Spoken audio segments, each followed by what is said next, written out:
सरकारचं शिष्टमंडळ सध्या जरांगेंच्या भेटीला आलेलं आहे। विखे पाटील सध्या जरांगेंशी चर्चा करणार आहेत। या चर्चेअंती जरांगे उपोषण करण्यावरती ते ठाम राहतात का की उपोषण मागे घेतात हे सुद्धा पाहणं तितकंच महत्त्वाचं ठरणार आहे। सध्या भर उन्हामध्ये सरकारचं शिष्टमंडळ जरांगेंची भेट घेत आहे।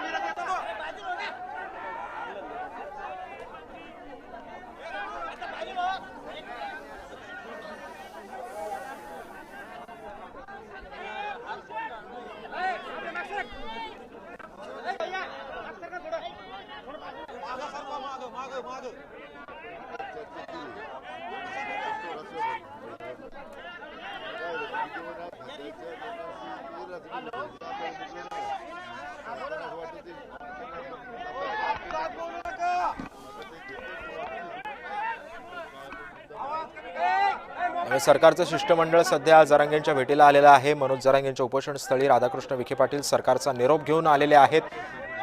त्यांच्या हातामध्ये काही कागदपत्र आहेत, ते जरांगेंना वाचण्यासाठी त्यांनी दिलेली आहेत। या सगळ्या संदर्भामध्ये अधिक माहिती जाणून घेऊयात। माझा सहकारी विजय चेडे सध्या आपल्या सोबत आहे। विजय, नक्कीच सुद्धा जर बघितलं तर सरकारचं शिष्टमंडळ आता अंतर्गत करायची पोहोचलेलं आहे।